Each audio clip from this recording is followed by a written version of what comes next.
recap as to the measures that were put in place and how persons would have adhered to those or comply with the restrictions that were put in place. And just to give you a little statistics to give you an idea, is that at night one we would have towed 20 vehicles, GQ. 20 vehicles. I heard. And we would have issued, I think, on night one, that would have been about 28, we issued about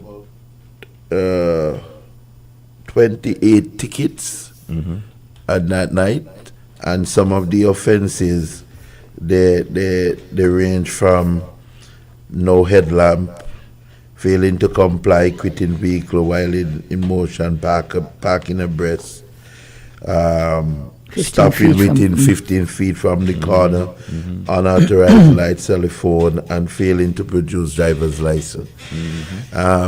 On the Friday night, we would have towed 28 vehicles and issued 51 tickets. So, hold on. So, Thursday was 21. Thursday was 20. Thursday was 20. Friday was 28. Yes. And you know what is interesting about that, GQ?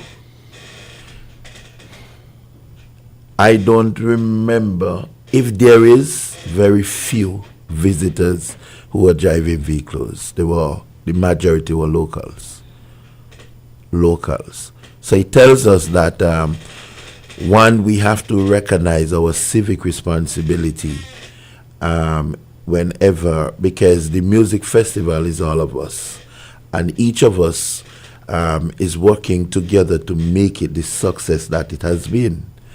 And so therefore, that includes whatever restrictions are put in place for traffic management and for safety, public safety, that everybody is a part of that. And so compliance, you complying with those restrictions is very much important. And we would have expected that for the time that was spent, the effort that was made to inform and basically solicit the cooperation of the citizens, we think that we were not expecting to have towed so many vehicles. Let me ask you this. Do you think that your communication was sufficient? It might not have been sufficient because one of the reasons why we anticipated that, we anticipated that the challenge would have come from visitors because, one, they are unfamiliar with the traffic. Two, persons who are returning home, they might be coming different times and so on. So they would have missed the information for most part. But I think that from a listening audience within the available medium, that we have a very good audience. People do listen. People, social media, people utilize social media a lot. Even Music Festival Planning Committee went as far as to put on their websites the restricted areas, the how to get to and from the music festival. And so even though that it might not be in terms of the duration sufficient, we think that we would have really done a well enough effort in terms of letting people know what the restrictions are, how to avoid these restrictions. And we've been saying, we have had persons say to us, as Donnelly recount, and a story where one person say, officer, I know that I was parking on a yellow light, but I late for the show. So I don't decide to pay the $200, the towing fee. So people actually made up in their mind. And you know what was interesting? Wow. As we patrolled GQ, where the parking was allocated, not many vehicles utilized that, took advantage of that. Not many motorists took advantage of Would you the say parking lot was scanned. Would you say, one, it's because it was too far? Well, We recognize that that might have been an inconvenience, but the music festival committee, in anticipating that, because we are people who cultured ourselves, that we don't really want to walk far. And when we travel, we will realize that we don't have anywhere far to walk in St. Kitts, apart from the smallness. Yeah, that's true. That's true. That's so I think from a logistical standpoint, that's something the committee will have to look at, because I want to think that it might have been a major inconvenience to persons, despite the effort to ensure that because you have the shuttles, you have different ways. People park and College Street, even areas that we say are restricted, people still park. People parked in some of the areas, in the nearby areas and so on and things like that. So you can see from that, I gather from that as part of the planning going forward, that parking has to be a major consideration. Indeed. As part of the accessibility to the event. Before you move on from the parking issue or the parking concern, and by the way, the line is open, 465-1977. Two things to bring to your attention. One is a consideration about a town choir. Would you consider having a town choir next time, get the word out? That's one consideration. You mean before or during? During? Yeah, during. Okay, not a bad idea. Any insight as to why the parking wasn't allowed in the Basti High School grounds? But we were told that the location has been identified for the reconstruction of the New Basti High School, and we were told that the reason was that the compound has already been handed over to the contractors. Right. And so that is why it was not being in consideration. And in fact, I think they had started construction work before the festival time. Let's take this call. Good morning, you're live. Hi, morning. Good program as usual. Fine to the afternoon there. I think that you all did a good job in terms of publication, because even before the festival actually started, he was on the radio. During the festival, he was on the radio. At the press conference, right, there was information about parking and restrictions, right? It is very hard dealing with us as citizens and citizens. You know, I know some persons are deliberate. They're like, hey, I don't mind paying a 150 or 250 for being told. At least I know my vehicle is going to be safe. That's what sometimes we think. So it's really hard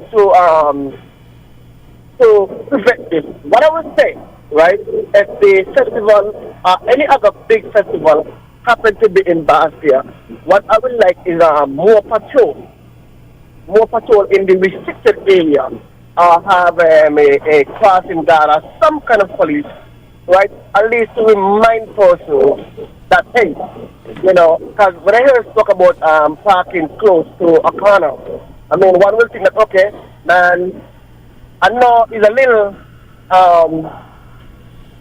less than the 15 feet, but let me take a chance and park here. You know, it's going to be safe. So these are things that if you have somebody patrolling, at least you can remind persons who are driving that, hey, no, you're going to be preventing the corner, like, etc. That's the only thing you can do.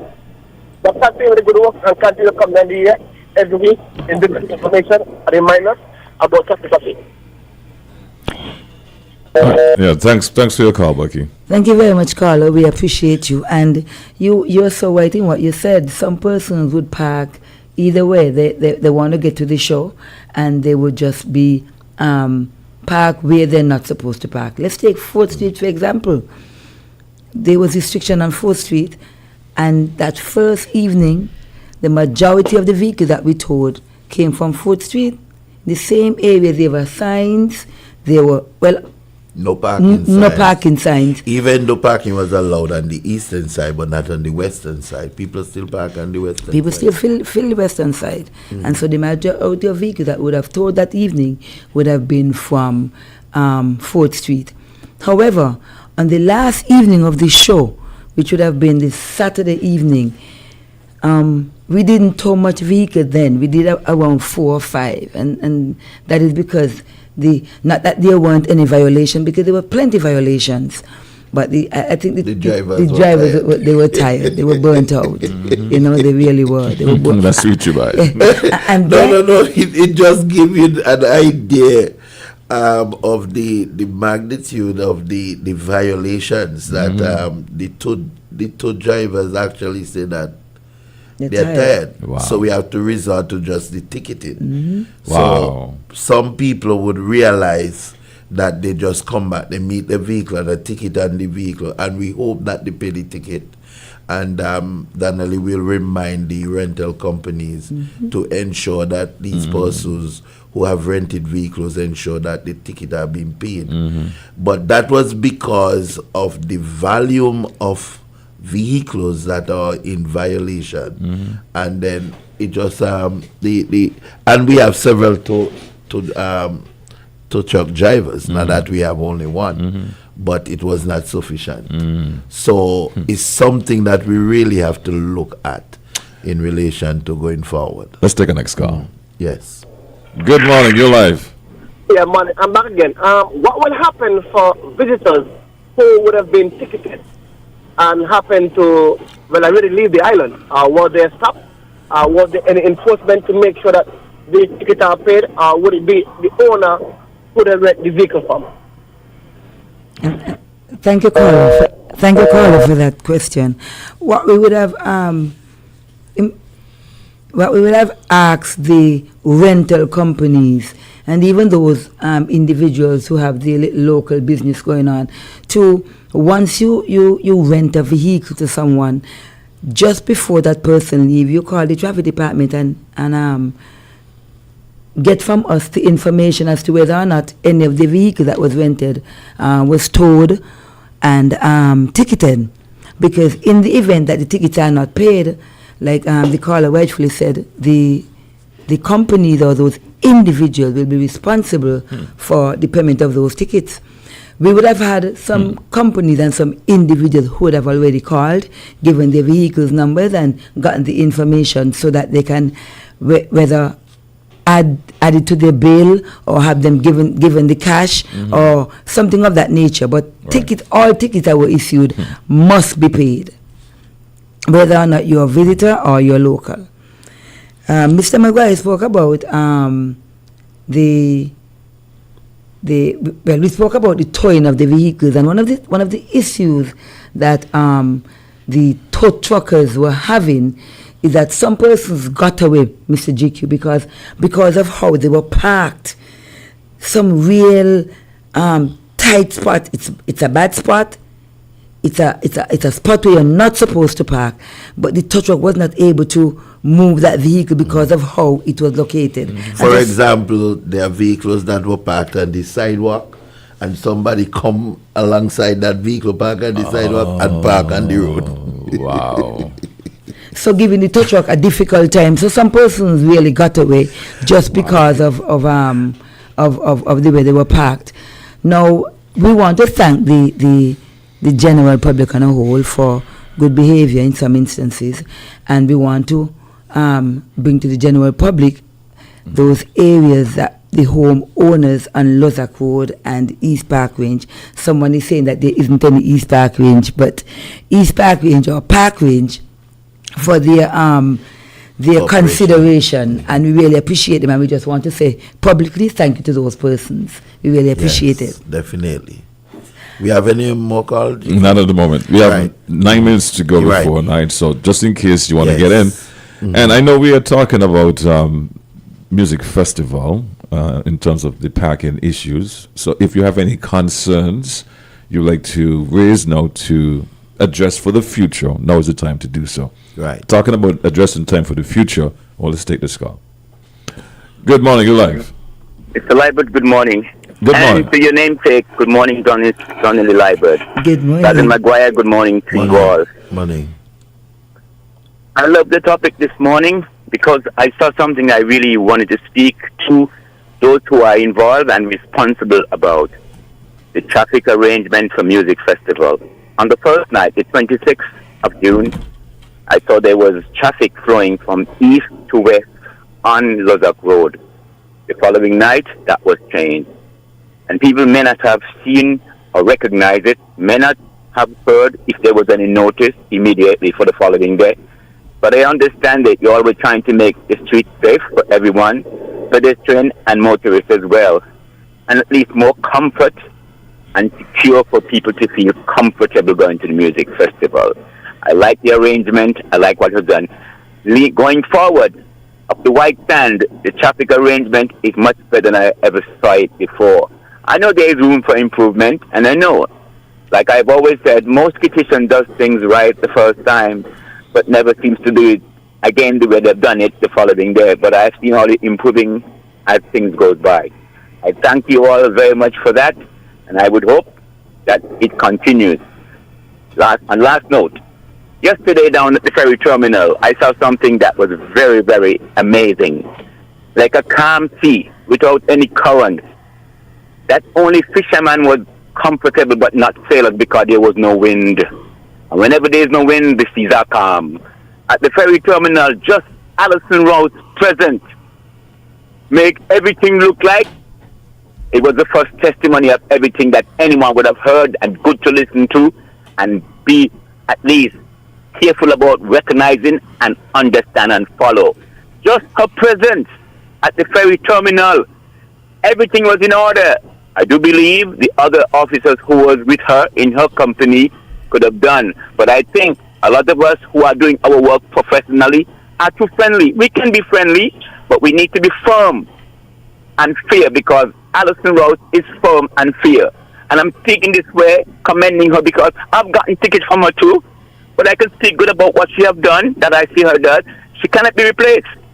It cannot be replicated. And there's not going to be another Alison Rouse. I thank you all very much, and thanks for listening. Have a good day. Goodbye. Thank you very much, Carla, for your contribution. One of the reasons why we made the adjustment on 4th Street intentionally... On Lozak Road. On Lozak Road, sorry. Intentionally, it was intended for just VIP parking as well as the residents, homeowner. And so when the first night, we give some consideration to allow it for drop-off of patrons and so on. But what had happened is that the volume of vehicles that was coming through, we felt that it was unsafe to have the traffic, a vehicular traffic, along with the pedestrians intermingle. So to limit the event of any incident, we restricted only to the VIP and the resident homeowners. And so that is why you would have seen the change. It may have caused some inconvenience, but at the same time, as part of the management process, it means therefore that we have to think about public safety. All right, we had a call, but you can always call back. 465-1977. That's 465-1977. Mr. Dick? Good morning, you're live. Good morning to everybody. No. Good morning to everybody there. Donnelly and Sergeant Guaya. Good Good morning. morning. One question. Is it possible that everything could return to Fort Thomas venue? He asked if it could. Is it possible? Hold on a second, caller. You're going and coming. Can you change your position so we can hear you clearly? We're hearing some of what you're saying. Right. I think I heard what he is asking, if it is possible that the music festival venue relocated back to Fort Thomas. In answering that, I'm not part of the festival committee, but I believe if one were to assess, because one of the challenges that there was some undermining from the seaside, and so there might be a safety issue with that. And being familiar with the location, I think that music festival as it is today has outgrown that venue. Because just to give an idea, we didn't do an actual count, but probably from the ticket sale, there were higher anticipation, and from all feedback that the Friday night was the largest. And from an estimated crowd it has over 10,000 people, 10 to 15,000 people. And it tells me that music festival growing the way that it is growing, then it means therefore Fort Thomas will not be an Sufficient. adequate location for that. So I understand the need for really looking having an alternate venue so that you don't have the kind of emphasis in terms of because you're in the city center. But that will have to be part of the forecasting for the music festival committee. Yes. But thanks for the insight, though. Yes. Donnelly, you were going to say something? Yes, I wanted the caller who would have called in about Corporal Rouse. We just want to appreciate him because there's not many persons would appreciate the good work of police officers. So we want to commend him for that. Yes. Thank you, indeed. Right. We have 2 minutes. Yes.